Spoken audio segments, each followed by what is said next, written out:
Meet me on the softer side. Meet me on the softer side. Softer side of your heart.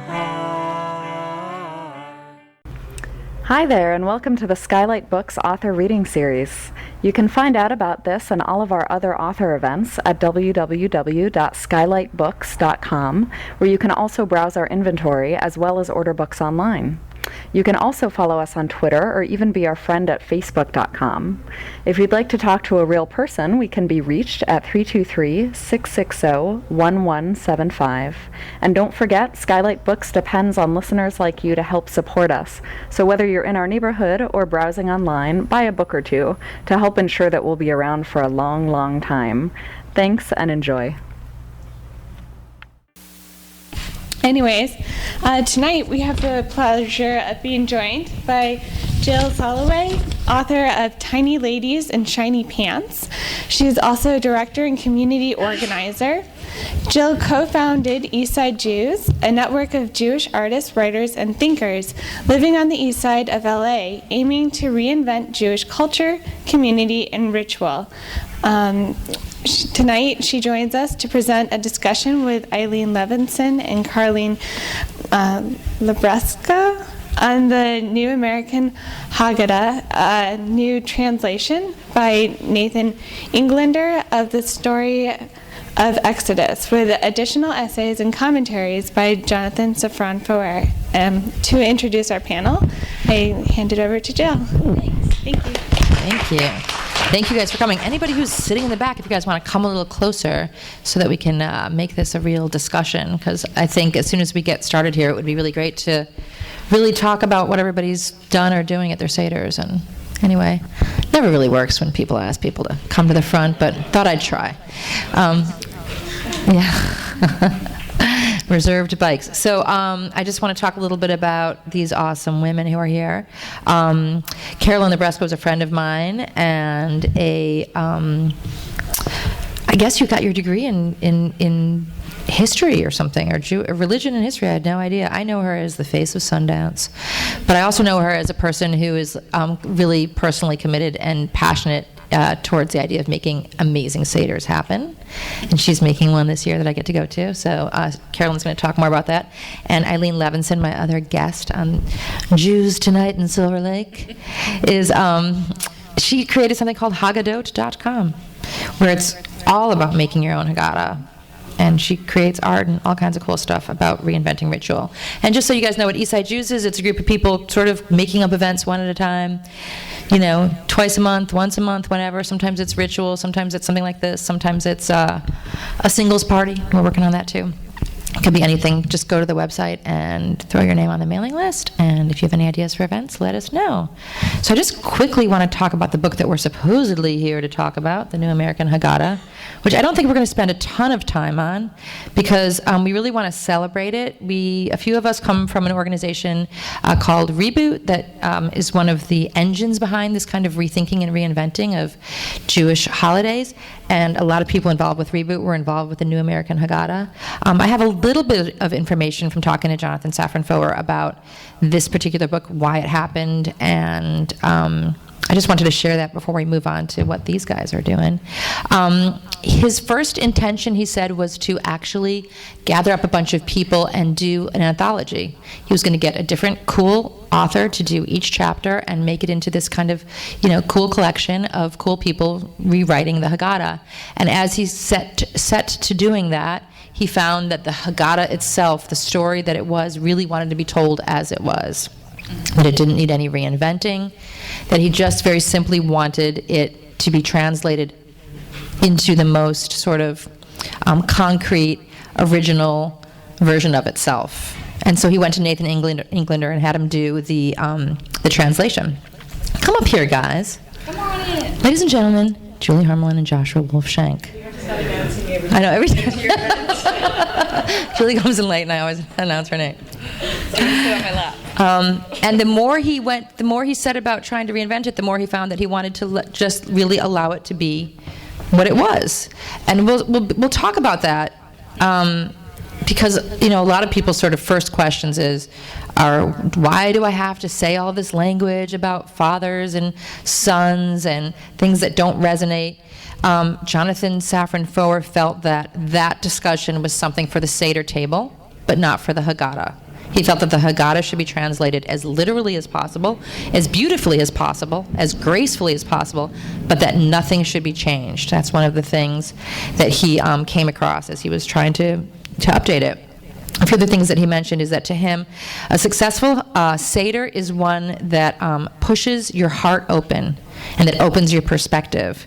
That a successful Seder inspires a desire to nudge yourself towards something better. And the ritual's function is to nudge us into becoming who we want to be. What else did he say? I got a few other things. He grew up with the Maxwell House Seder. Do you want the Maxwell House Haggadah? Do you want to hold it up? Everybody knows the Maxwell House Haggadah. We had it here somewhere. Oh, there it is. You should Price is Right it. The one that you get in the grocery stores. And that's what his family grew up with. And then after that, they started to reinvent. And one of the jokes that he makes is, how is this night different from all other nights? It's the night when copyright does not apply. So, between the Maxwell House Seder of his childhood and him rewriting this Haggadah for his family and the world, for years his family, whoever was the Seder leader, would cut and paste from a bunch of different Haggadahs to, make the evening what they wanted it to be. And I think that's one of the things that was most inspiring to me. Just a quick story. There's a guy named Amichai Lau-Levi who's studying to become a rabbi, and one of the things that he taught me early on was you don't have to be hungry at a Seder, that actually the word karpas means appetizers, and that you can start eating when you put the karpas on the table. And that actually you can do whatever you want at a Seder, that Seder just means order. And Amichai really reinvented his version of the Seder into something he calls SAYDER, and it's at theseder.com. It's a website where he has these sort of 4 questions, and they're completely different. He sort of rewrote the 4 questions. Who am I? What has changed in the past year? What would freedom mean to me personally? How does our country and our world need to change? And how can I be a part of making that change? And how can I change myself? And to him, he just does the Seder with that. And they don't even use a book. And there's no Haggadah. So the point is that if you are in charge of the Seder, if you're running the Seder, you can really make it whatever you need to be to make it an evening that is resonant and fun and uses pieces of this book or pieces of other books. But really, it's an evening of theater, an evening of games, an evening of singing, an evening of discussion, whatever your audience can handle and whatever you want to lead. So do you want to start, Carolyn, talking about the Seder that you're working on? When you say Jonathan, or was it Nathan Englander or Jonathan Foer? Jonathan Foer edited it, and Englander. Whoever said, he wanted to remain faithful to the translation, I ask which Haggadah? They're all different. I've been, I don't understand what he means by that, because I challenge him. Because where are you, Jonathan Safron? Yes, come forward. I'm getting ready for this Seder on Friday night. And I decided this year, the last time I wrote a Seder was the Oberlin Feminist Haggadah in 1985, which we cut and pasted together because we were young, budding feminists, and we were pissed off, and we changed all the God language. And we pasted and cut it all together, and hand wrote the headlines. It's very beautiful, actually. And it's so sweet. I love looking at it now. And we put a crust of bread at the Seder table and all of that. And there's a lot of poetry in here and stuff. And it was very important to us. It was very meaningful to us at the time. But then I led a bunch of Seders at my family, because I'm the only one who really cares about scholarship in this way in my family. Everybody else is an atheist. I kind of am too. But I just used different, I would Xerox different Haggadahs and just lead a Seder. But this time I just realized I've been very inspired by East Side Jews and my experience of Reboot and wanting to just be more responsible about it all. So I decided to delve back in, and I must say that I had been hoping I would be fully completed by the time this evening came around, but I'm still in process, which is actually quite appropriate as well, because it's a process. And I went back, so I decided to, this is sort of what I've got so far. And I've basically been using all these Haggadahs and looking online mostly at feminist and radical anti-capitalist seders, because those are the ones that interest me, since capitalism is the root of all evil right now, as far as I'm concerned. And one, I think we can all agree on that. And dug up all these old Haggadahs I have, and I'm noticing, and I quickly understood, because I needed reminding, that I could put things in any order I wanted, and that actually, that this is, and I went back to this interesting scholarly book I had. I love this. This was written in 1959. It's Theodore Gaster, who is a Near Eastern scholar, and he basically writes, the several features of the ritual and the several elements of the narrative in turn reinforce this sense of continuousness. For neither ritual nor narrative is the product of a single age or environment, a mere heirloom or museum piece passed down intact and piously conserved. On the contrary, some parts of each go back to the days of the Second Temple, while others are no earlier than the 15th century. Ritual and narrative alike are therefore dynamic, not static creations, virtual kaleidoscopes of Jewish history, reflecting in their growth and development the various phases of Israel's career. I mean, it's a little staid, but the point is that this is that the Seder and the Passover ritual is a conflation of past, present, future. It's a conflation of texts across history. The Jewish I quote from Gaster again: the Jewish attitude towards this Haggadah stems from the premise that events transcend the moments of their occurrence, that anything which happens in history happens not only at a particular moment, but also as part of a continuous process, and therefore involves as its participants not only a single generation, but also, and more importantly, all who went before and all who follow after. So what I've included in my, I realized what I needed in my Haggadah, besides all of the kind of those key elements like karpas and hallel and urchatz and rochza and matzah and all of those parts, which will be in there. What I realized is that I needed a conversation at the very beginning about our relationship to history, and then Paula sent me this really great reading, Paula Maldonado, from a philosopher in Buenos Aires. She just wrote, hi Amy, she just wrote about how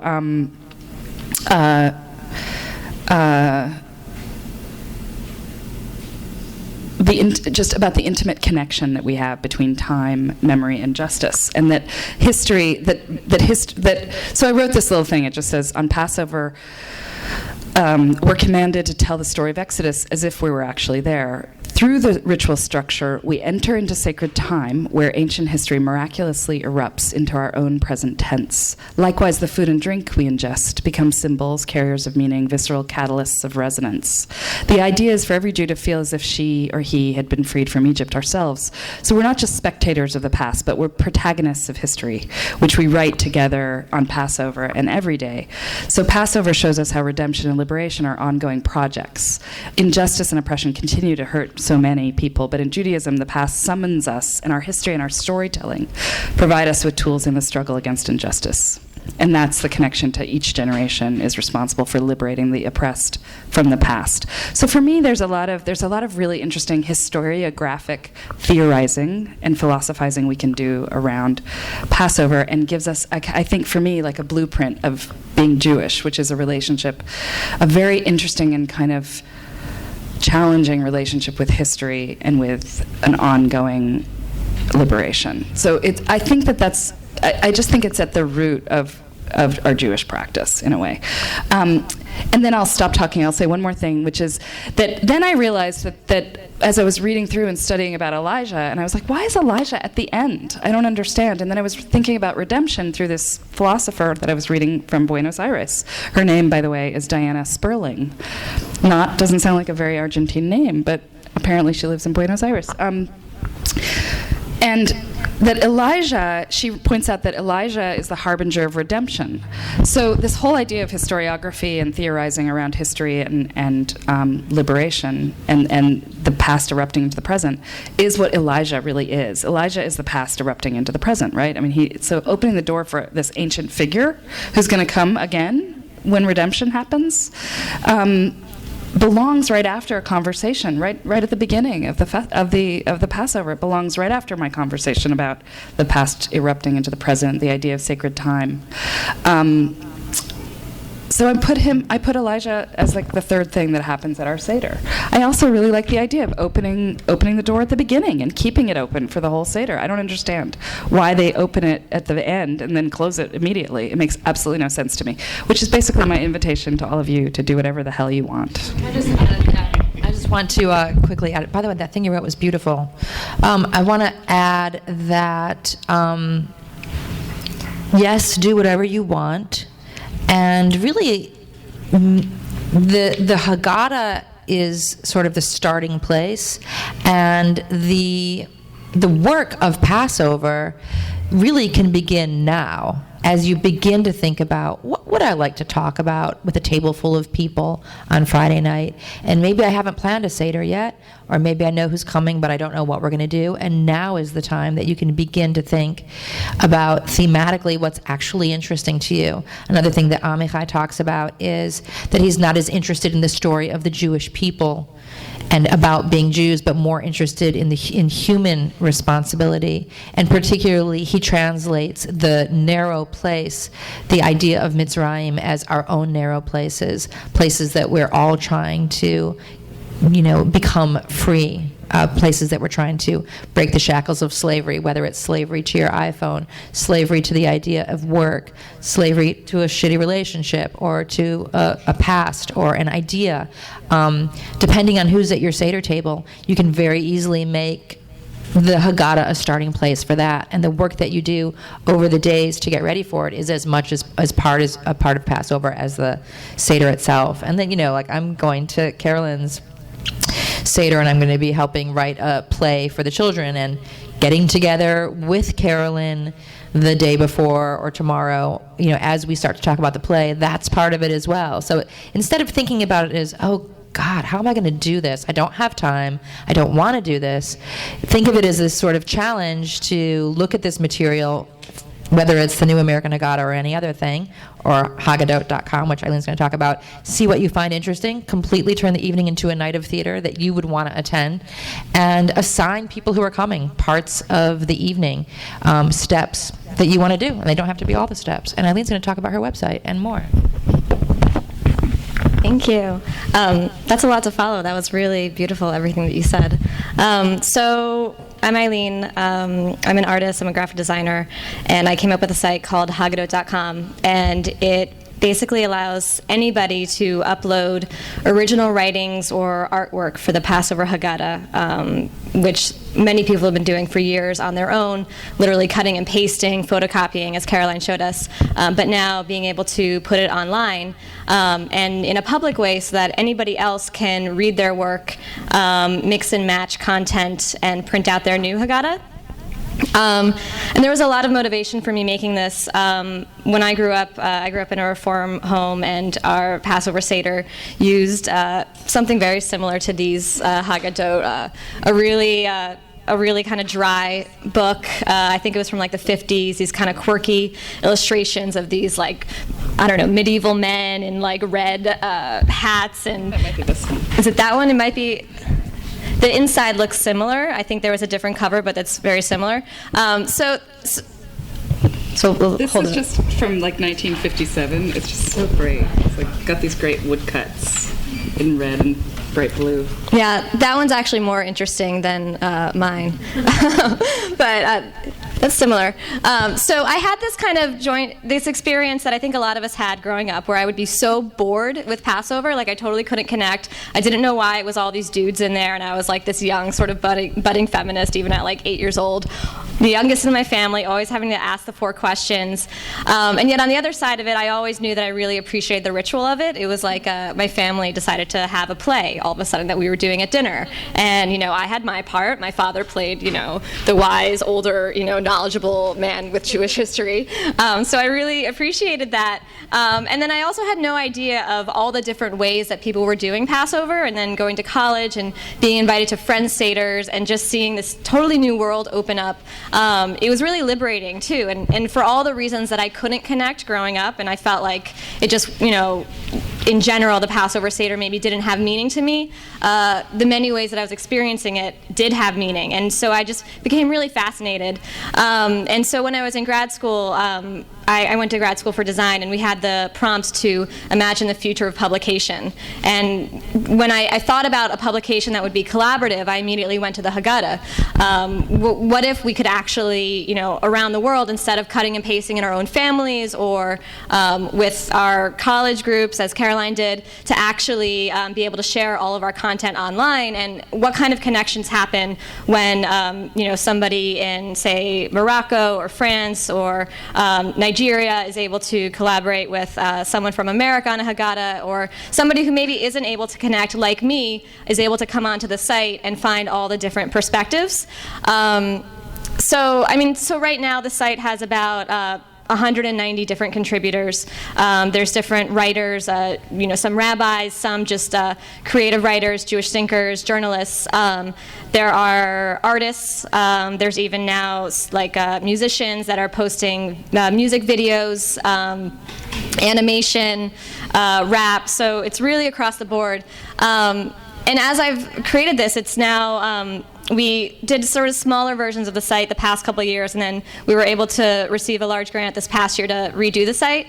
And so, as I've had conversations the past couple of years, as it's grown, it's been really interesting because on one hand, I do promote the whole do-it-your-own-way, mentality, but I also get there's a lot of sort of nervousness that I face where people are worried that I'm just, my site is like throwing out tradition entirely. Like we're all going to spiral out into our different fragmentation, and I'm not necessarily worried about that. I don't know if any of us really are. On one hand, I think it's great to find a way to make it your own, but I also think that it is important to connect with something in the tradition that maybe you're uncomfortable with. And even if it's looking at the site and finding a reading that's not exactly from the perspective that you would come from, and maybe throwing that in the mix as well, and just really trying to digest that and understand, why is this something that somebody else felt really compelled to say about the Haggadah, or this is their expression that's not my own. And that's a way of also connecting with a larger history as well. I think we teeter on this sort of this sort of this sort of thing that we all kind of lean on in Judaism, which is like Midrash is at the center of our religion. If you just keep interpreting, you can interpret however you want, and we can be as ahistorical as we want in reading biblical texts, which is frustrating and kind of. I think we throw the baby out with the bathwater because there's a lot of value in looking at things in their own historical context. But the truth about the traditional Haggadah is that it represents a range of historical contexts. So while certain texts within it, they're the most ancient text in the Hebrew Bible is from the 15th century BC, and it's part of the Exodus story. It's the song of the seas parting. It's the song of the horses running through the water. It's Exodus 15. And that's we tell that within the Haggadah. So we have both the most ancient text in the story, but we also sing Chad Gad Yah, which is probably from the 1800s or something in Europe. And along the way we use things like Afikomen from the Hellenistic period. We use the traditional Roman feast from the Roman period. We use. I'm sure that this guy analyzes each of the elements of the Seder and puts them in their historical context. So I think So that's a great argument for why let's add some things. Let's add the orange at the Seder plate, which is Susanna Heschel's idea of, for those who we normally wouldn't, for those of you who don't, you probably all know what it is, but you do. Okay, but anyway, for those we would not normally include in Judaism or in Jewish practice, the orange is us acknowledging, right, and affirming that they should be part, that we accept them and we welcome them. But that's a 1980s idea. So you have a 1500s idea, BC idea, and a 1980s idea.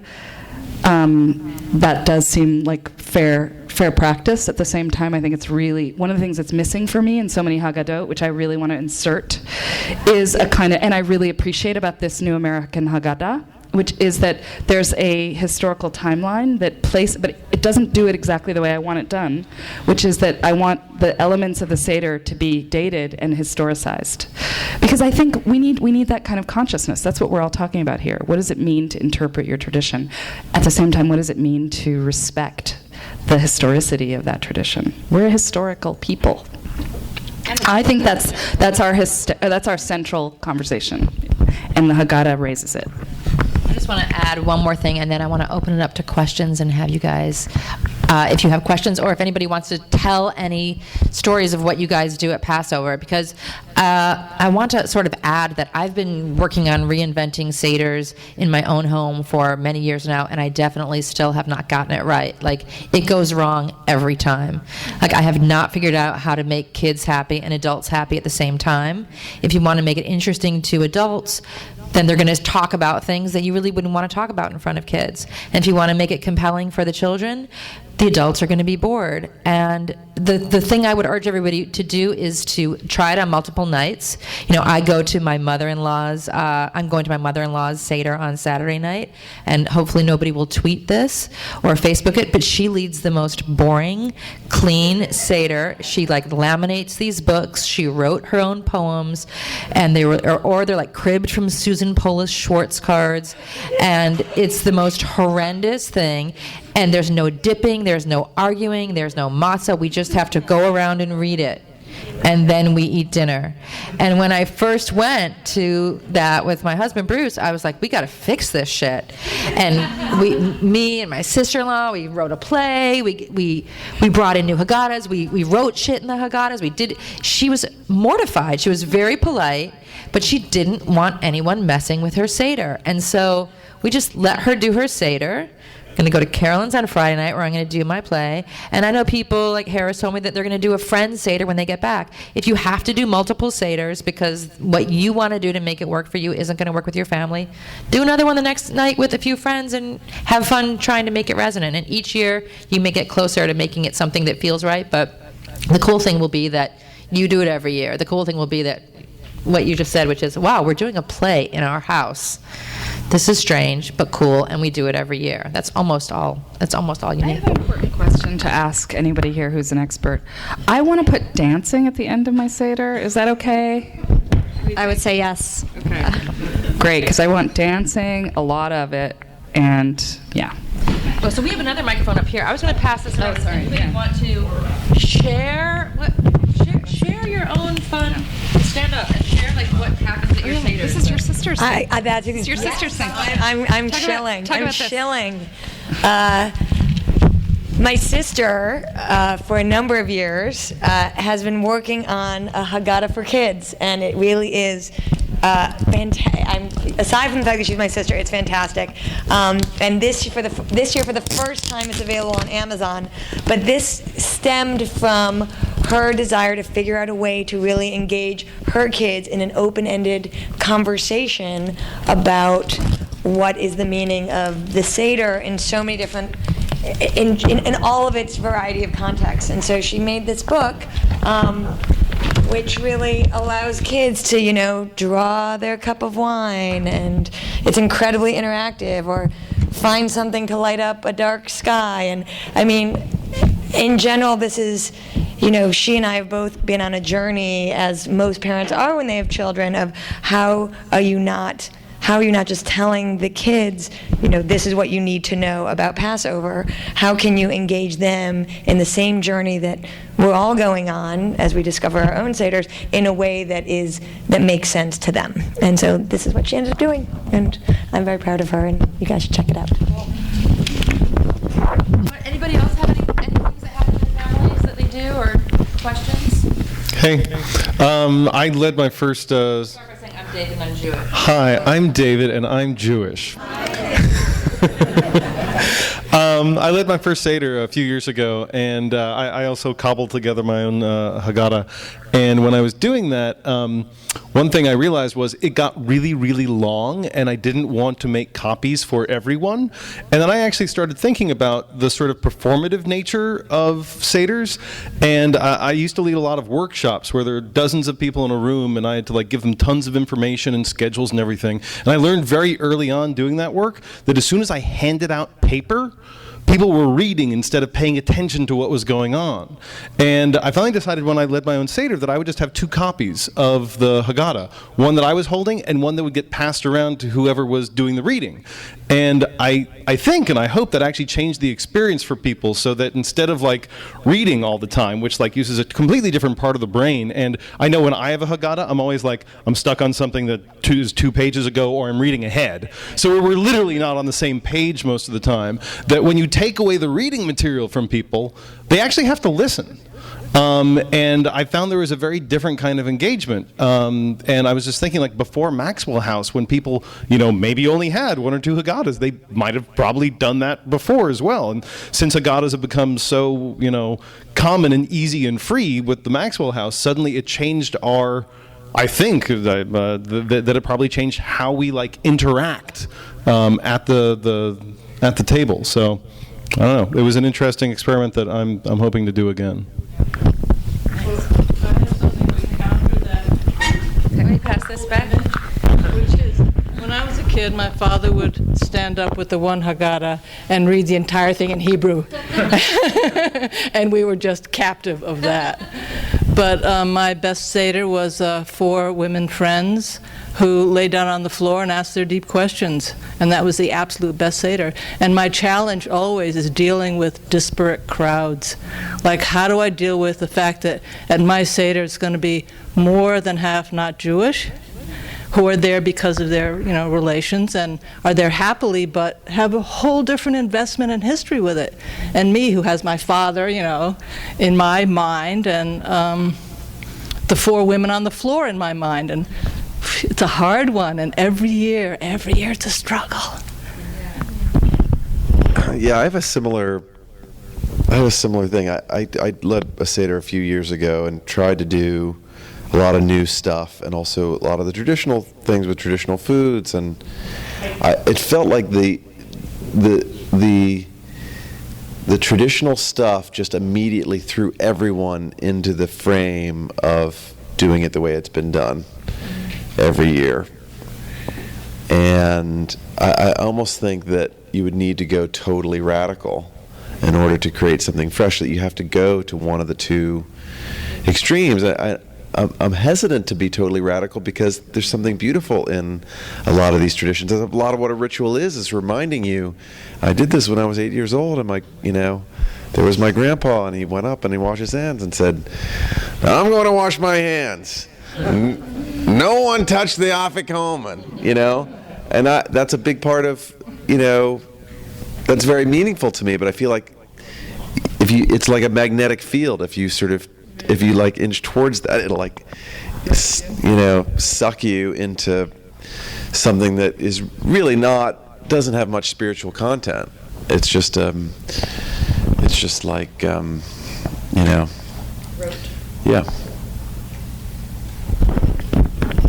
Respond to that? Yeah. Is that working? I don't think I need it. Oh yeah, you do, because they're podcasters. Okay. What I am going to do this year, I decided that I was going to really pare it down, reduce it into just the base. So it's going to be writing with no illustrations. And right now it's at 12 pages, and I want to get it down to 8.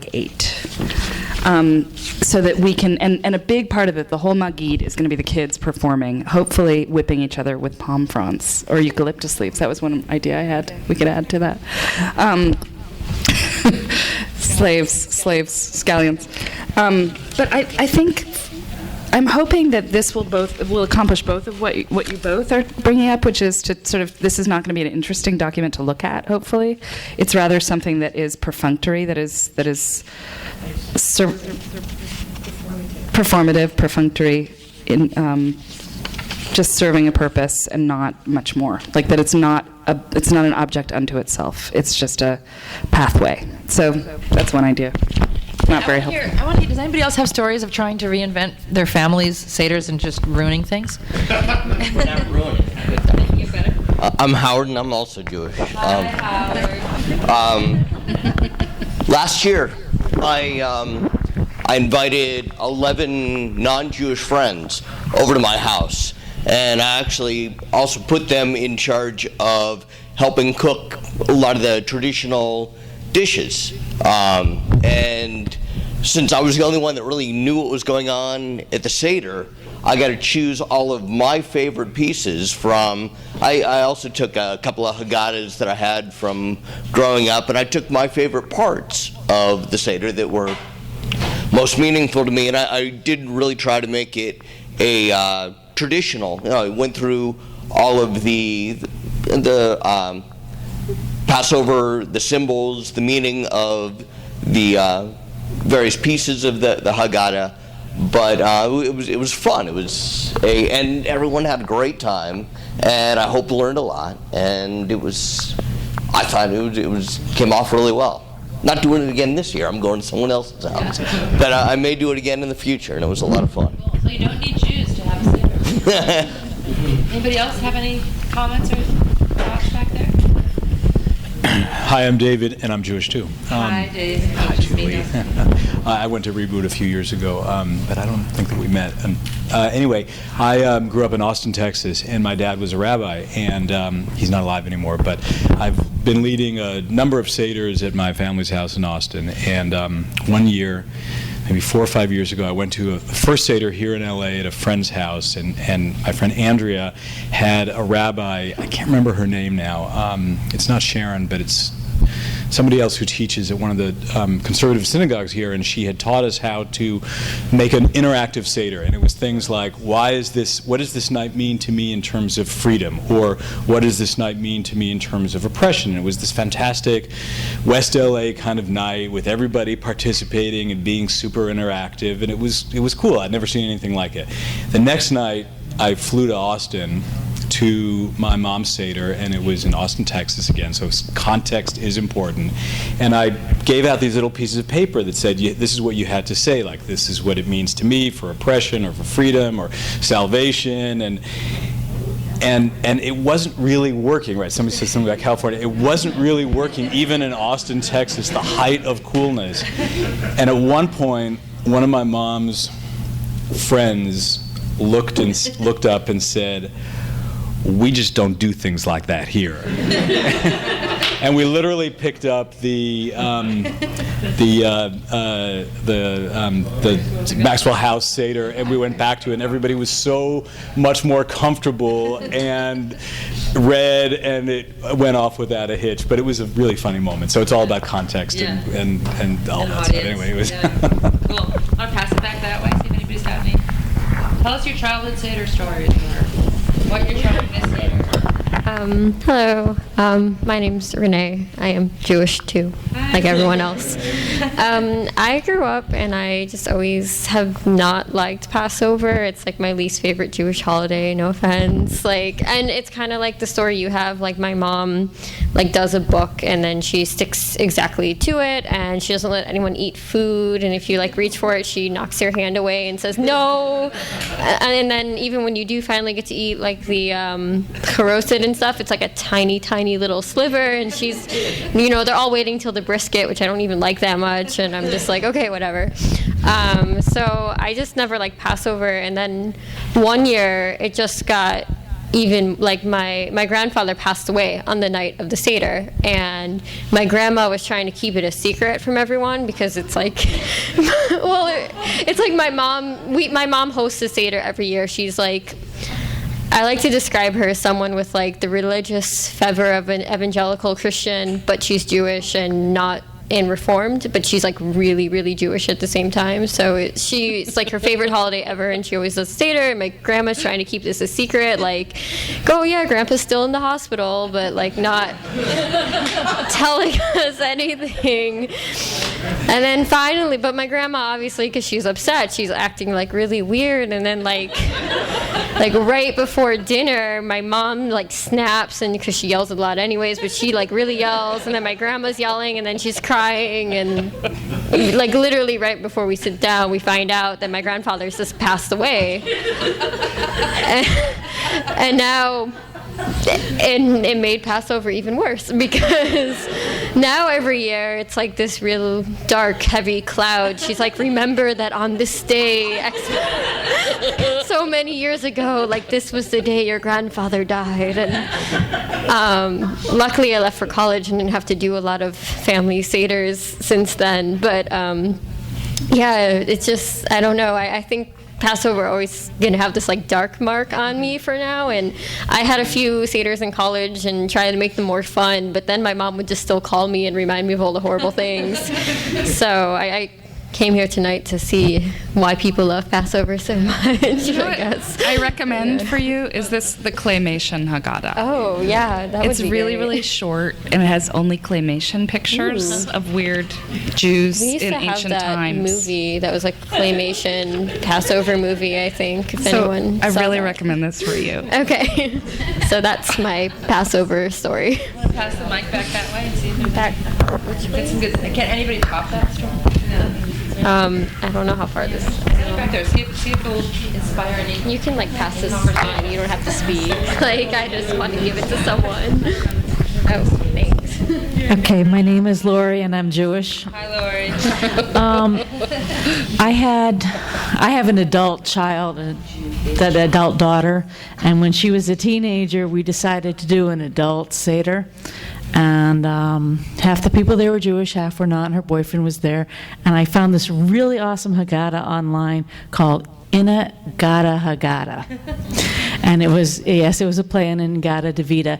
And we got, to the part where it said, you're free of bondage unless you're into that. The kids really thought it was awesome until we got to the end, and I should have proofread it because I made copies for everybody. And it's actually a Messianic Jewish Haggadah, and my mother freaked out. I think we have to pass this record long. I think it just prepares us for it just is a metaphor for the time that we were in slavery. So we have to recreate that slavery kind of feeling. And I'm Deborah, and I'm single, and I'm a lesbian, and I'm Jewish. Hi, Deborah. I'm going to pass it around this way, cut to the other side. Hopefully Deborah's going to have a good lesbian Jewish Seder. Anybody over here? Alana, why don't you talk about what you're going to do? You said you're going to make your first Seder. What's been going on with your Seder prep? Okay, so my name is Ilana and I'm Jewish. Well, I guess I have two stories and then sort of a quandary of what's happening now. So one of my stories is that one year we went to a Seder of this family friend that we go to every year, and one of the sons of the family decided to dress up as Elijah, except that he dressed up with a giant sombrero and a poncho and pretended like he was drunk. So when they opened the door, there he was, and it never got repeated, which was kind of a shame because that was really fun. And the other story was that one year my family decided to go for a walk after the meal, which was really just like a nice break, I guess, because you're just full of food and feeling really groggy at that point. So that was really nice. But this year is my first time making my own Seder, and I've pretty much sought out Jewish friends, but I don't know if this has happened to all of you, but a lot of my friends are being really wishy-washy about whether they're coming or not, and then if they're going to participate or not, or what they're going to bring or not. And I'm not sure whether it's like this sort of trepidation that I hear from some of you of like, well, I don't even know if I like a Seder, or what that, I just don't know what that's about, I guess. Maybe if I had played it up and made it sound more cool. Yeah, maybe it's a marketing problem. But I guess what's really interesting is that I sort of take it very seriously, and it's kind of weird that some people haven't even let me know whether they're coming or not. So I don't know. What do you guys do about that? They have to say what they're bringing. That's good. Well, I actually accepted an invitation to a first night Passover this year, and they were just checking like a few days ago as to like who was going to bring what, and they asked me to make a matzo ball soup, which I love to make, and then I asked, hey, I'm going to be picking up one of the new American Haggadahs. Do you want me to bring it? What are you guys going to be using for the Seder? And they're like, oh no, we're just eating and drinking.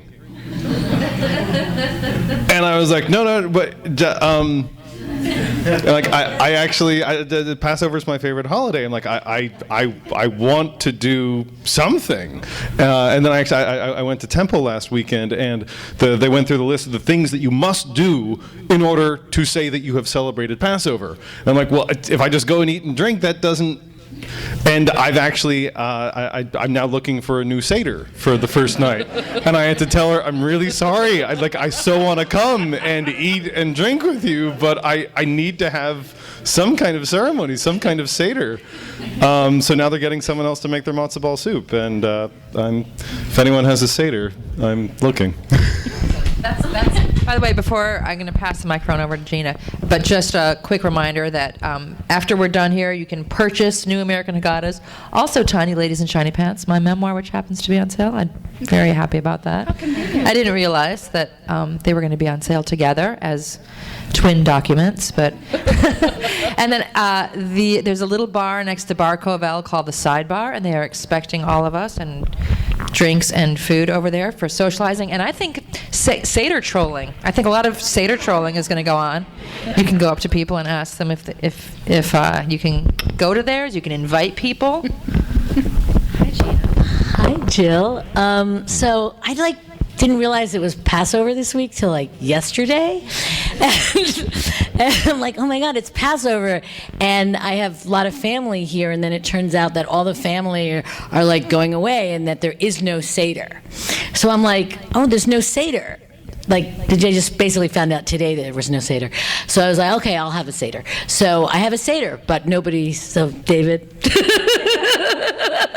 Although I think I might have it Saturday for the second night, but I've had lots of Seders in my life. I really enjoy throwing them. I lived in Hong Kong for a long time, and I would throw Seders with the expat community. And I lived in Japan, and I would throw Seders there. And I've had Seders in LA, and I just really enjoy sort of bringing people together and sharing Judaism with people who aren't Jewish. And it's one of my favorite holidays because I feel like, there's two kinds of Jewish holidays. They were mean to us, and God is great. And I think this is my favorite they were mean to us holiday. So, and let's eat. Bring it back here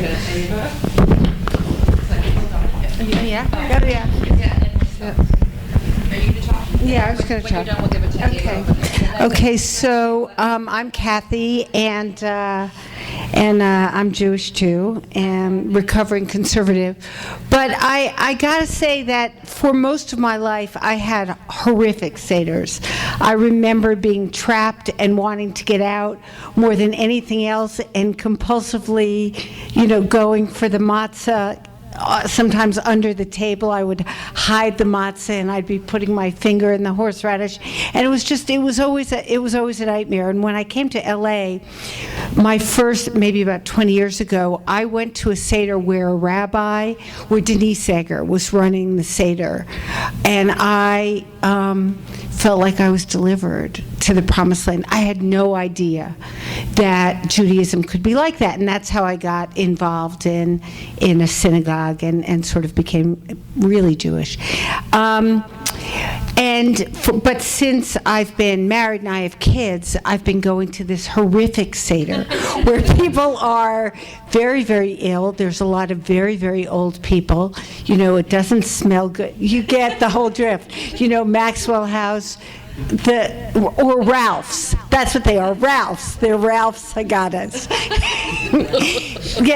That's what they are. They come from Ralph's.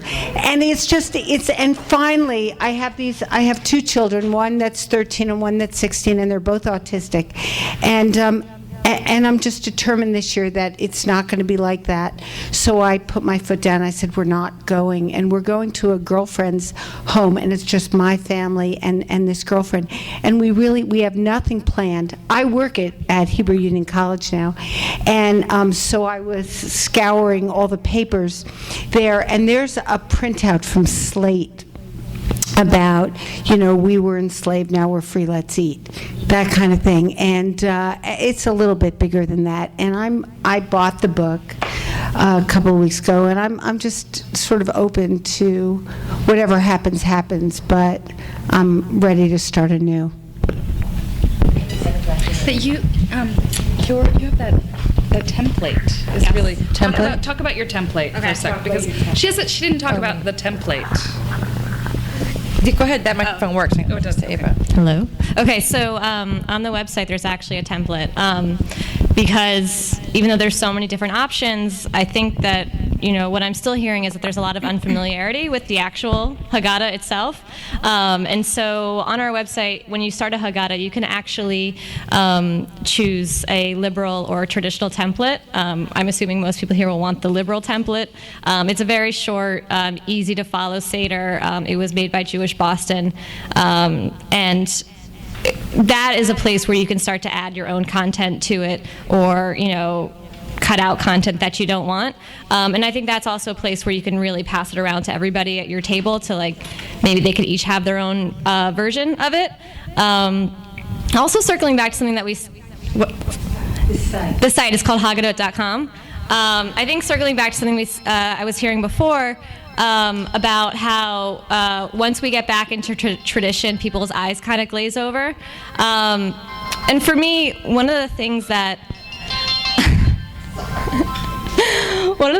I actually find really meaningful, I love the idea of the structure of that original script, that, you can do it over and over again in a really boring way, or you can find that way to make it really interesting and meaningful. And maybe, it's a lot like repetition of yoga or other rituals. Maybe there's a time where you just don't feel like doing it again, but in that, by putting those actions upon yourself or by saying those words, you actually start to think through it a little bit differently.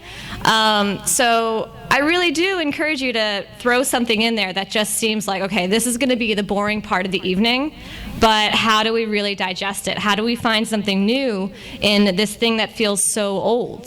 Or just think about the thing that, if there is a ritual or a part of the Seder that just does still feel really meaningful to you. I always really love Dayenu. I think that there's, it's really important to respond to all the blessings that you do get.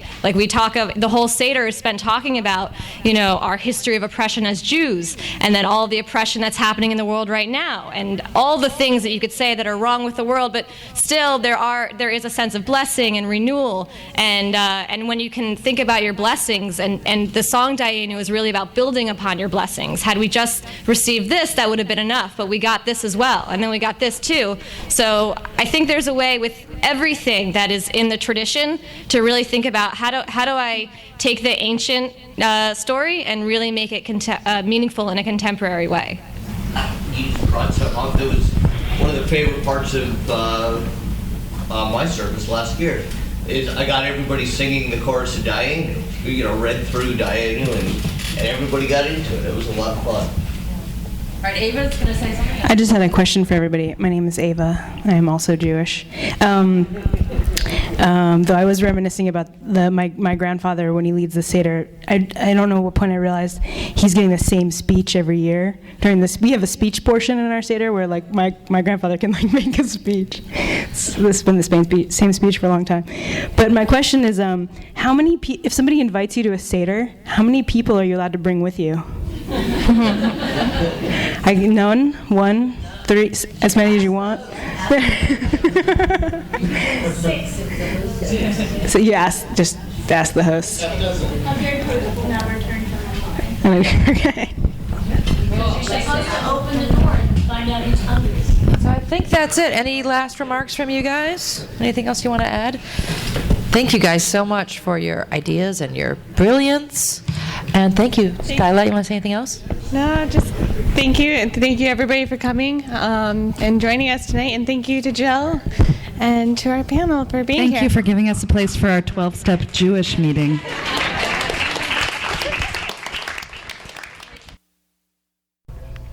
You've been listening to the Skylight Books author reading series. Don't forget that you can check out this and all of our other great podcasts at www.skylightbooks.com. Today's music was provided by Fragile Gang. You can check them out at MySpace, Facebook, and the iTunes Music Store. Thanks for stopping by, and we hope to see you soon.